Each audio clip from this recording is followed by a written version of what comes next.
Halo semuanya, kembali lagi bersama channel Storytelling. Kali ini Mimin akan membahas tentang masa lalu Sun Gokong dan perjalanan Sun Gokong dalam mencari kitab suci ke barat. Kalau ada alur cerita yang kurang lengkap tentang kisah Sun Gokong atau alur cerita ini kurang sesuai, tolong dikoreksi ya guys. Soalnya kisah Sun Gokong versi Go ini sangat lompat-lompat guys, jadi Mimin agak bingung nih menyesuaikan alurnya. Oh ya, untuk polling yang kemarin, kisah Sun Gokong itu mendapatkan polling 33%, untuk alur cerita season 2-nya itu mendapatkan 27%, untuk perang Ragnarok 21%, dan pertarungan antara Satan dan Mubong itu mendapatkan 19%. Jadi Mimin akan urutkan ya guys, sesuai dengan pollingnya itu. Oke, tanpa basa-basi lagi, kita mulai videonya. Sun Gokong adalah raja para kera di Gunung Huakuo. Dia termasuk ke dalam 9 raja alam Sheikh. Bahkan dia menjadi yang terkuat di antara 9 raja tersebut. Untuk saat ini hanya ada 3 raja dari 9 raja yang sudah diketahui, yaitu yang pertama Sun Gokong, yang kedua King Uma atau Raja Kerbau, dan yang terakhir adalah Garuda. Sifat Sun Gokong sebelum dia bertemu dengan Samyang, oh ya, Samyang itu bisu tong ya guys. Sifatnya adalah sangat angkuh, sombong, egois, dan terobsesi dengan pertarungan. Tapi setelah bertemu dengan Samyang, sifat Sun Gokong perlahan mulai berubah. Dan pada akhirnya sifat Sun Gokong sama seperti Samyang, yaitu gokil, kocak, percaya pada orang terdekat, dan baik hati. Sifat Jin Mori yang sekarang berasal dari sifat Samyang, karena Jin Mori adalah Sun Gokong itu sendiri. Ketika Sun Gokong menjadi Raja Kera, penasihatnya memberitahu kalau ada bengkel yang sangat terkenal di barat. Bengkel itu bisa membuat segala jenis peralatan, bahkan baju zirah pun bengkel itu bisa membuatnya. Penasihat berkata, bagaimana kalau Tuanku Raja memesan baju zirah terkuat di sana? Saat ini baju zirah Sun Gokong hanya terbuat dari barbanium. Akhirnya Sun Gokong memutuskan ke bengkel tersebut. Oh ya, barbanium adalah bahan terkeras di seluruh penjuru langit. Sesampainya di situ, Sun Gokong bertemu dengan pandai besi legendaris, yaitu Hephaestus. Di sini Sun Gokong meminta dibuatkan baju zirah terkuat yang bisa dibuat oleh dirinya. Mendengar itu, Hephaestus mengomel-ngomel. Akhir-akhir ini permintaan dari customer kok aneh-aneh sih? Ada seorang pria botak yang meminta dibuatkan senjata yang bisa memotong apapun. Lalu sekarang kau ingin baju zirah di atas bahan barbanium? Kalau begitu, berikan material yang lebih kuat dari barbanium kepadaku, baru aku akan membuatkannya. Mendengar itu, Sun Gokong menjadi bingung. Kemudian, Hephaestus memberi petunjuk. Di atas bahan barbanium adalah kehidupan, seperti kau dan aku. Jadi intinya harus ada jiwa yang dikorbankan untuk membuat baju zirah yang terkuat. Spontan Sun Gokong langsung menolak bahan yang diminta lalu pergi dari tempat itu.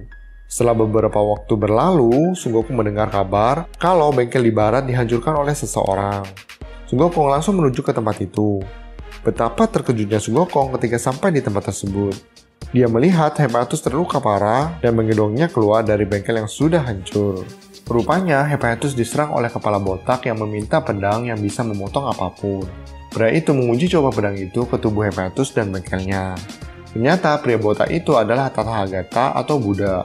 Sun Gokong terus melihat luka Hephaestus. Pikiran Sun Gokong hanya ada satu, yaitu sudah tak bisa disamakan lagi. Hephaestus juga menyadari kondisi tubuhnya, dan dia meminta kepada Sun Gokong agar ditenggelamkan di tempat perapian.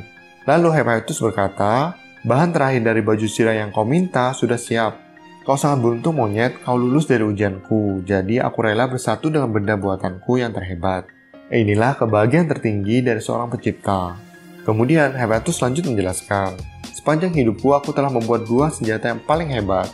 Yang pertama adalah pedang yang bisa memotong apapun. Pedang itu memakan 48.000 jiwa dalam pembuatannya, dan nama pedang tersebut adalah Tathagata. Yang kedua adalah baju zirah yang kau minta. Jika aku membuat dengan pengorbanan yang dipaksakan, hasilnya tidak akan baik.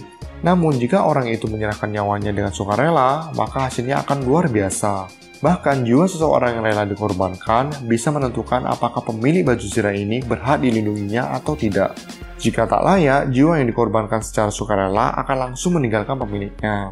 Dan satu hal lagi, baju zirah yang aku buat tidak akan hancur selama hati pemiliknya tidak hancur. Jadi baju zirah ini bisa beregenerasi. Untuk daya tahannya, baju zirah ini sudah tidak diragukan lagi. Senjata apapun sulit untuk menembus baju zirah ini. Setelah kejadian itu, Sun Gokong berpikir kalau dia memiliki baju zirah yang hebat, harusnya dia juga mempunyai senjata yang hebat juga. Lalu dia pergi ke istana Raja Naga di Laut Timur.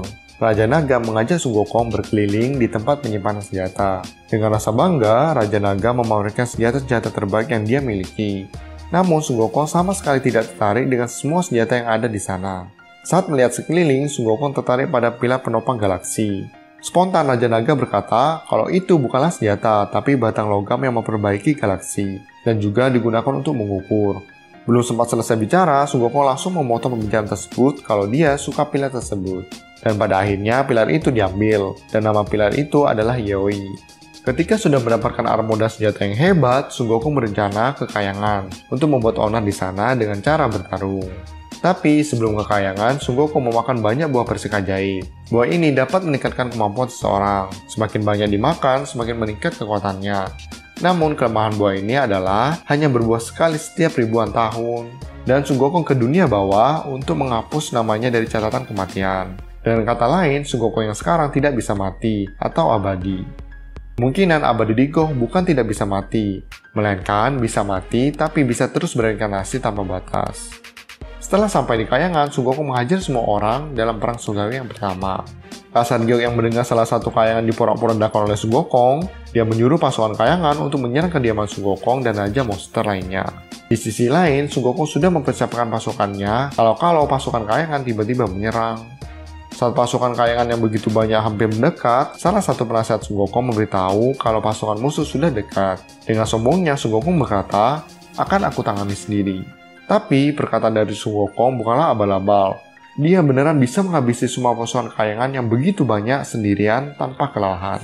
Di tempat Sun Gokong, pasukan Kayangan dapat ditangani dengan mudah. Sekarang pindah ke Raja Uma. Pasukan Raja Uma mulai terdesak. Untuk mempertahankan moral pasukan, Raja Uma mengutus anak buahnya untuk meminta bantuan kepada Sun Gokong. Lalu Raja Uma berteriak kepada pasukannya kalau Sun Gokong dan pasukannya akan segera tiba. Jadi bertahanlah. Namun Sun Gokong yang mendengar permintaan Raja Uma hanya mengirim sebagian besar pasukannya untuk membantu Raja Uma. Sebagiannya lagi ikut Sun Gokong menyerang Kayangan. Menurut Sun Gokong, pasti penjagaan Kayangan sudah tidak ketat lagi karena kebanyakan pasukan Kayangan menyerang Raja Uma. Tapi Kasar Giok mengetahui rencana dari Sun Gokong dan dia mengutus Rubah Ekor 9 untuk menangkap Sun Gokong. Saat Sun Gokong menikmati peperangan, dari belakang Rubah Ekor 9 menembak bahu kanan Sun Gokong. Singkat cerita, si Rubah dapat menangkap Sun Gokong dan memasukkan Sun Gokong ke penjara tungku pembakaran selama 49 hari. Selama 49 hari, Sun Gokong masih hidup. Padahal di dalam tungku itu terdapat api yang sangat panas. Dikatakan panasnya api itu sama dengan panasnya bola matahari dari dekat. Setelah 49 hari, Sun Gokong mendapatkan kekuatannya kembali dan menghancurkan tungku tersebut.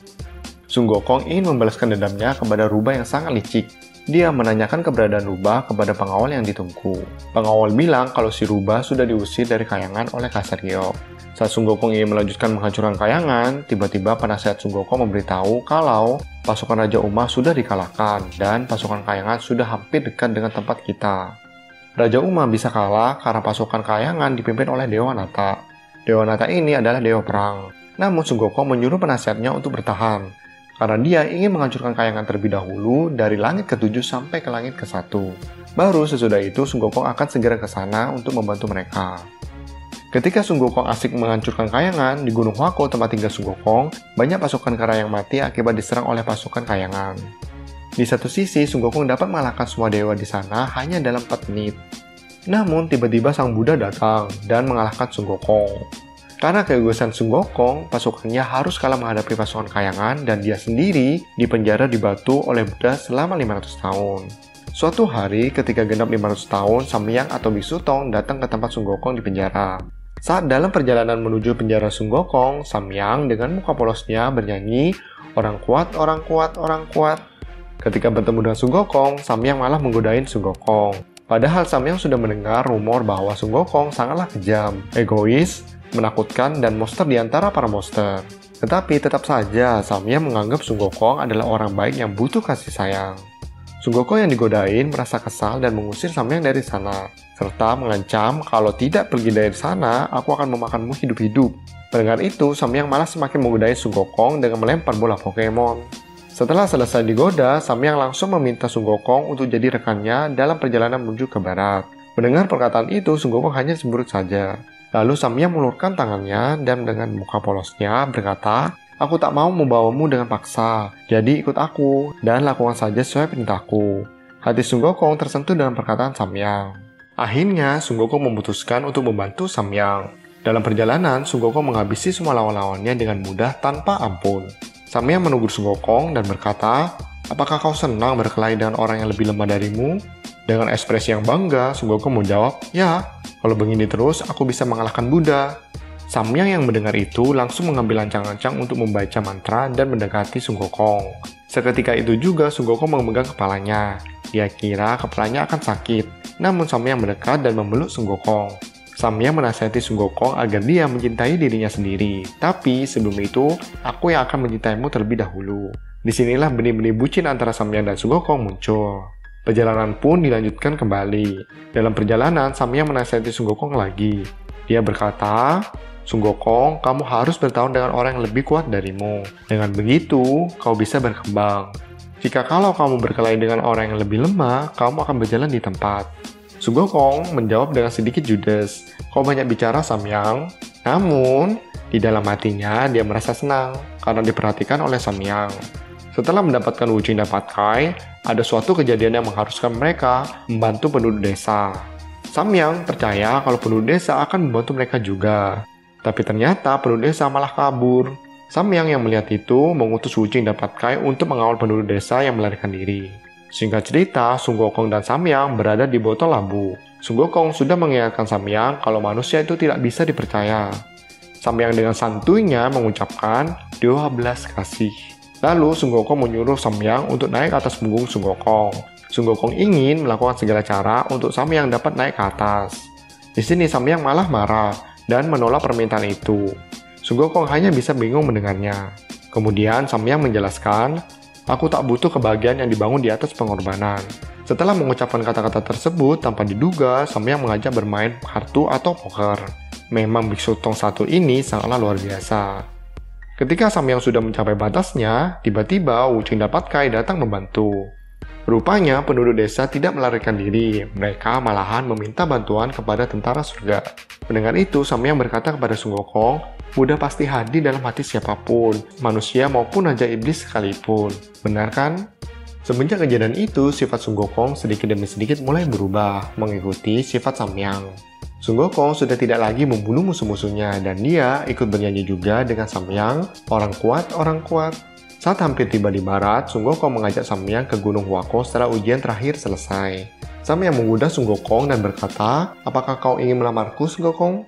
Sun Gokong yang tersipu malu berkata, "Terserah kau saja menganggapnya apa."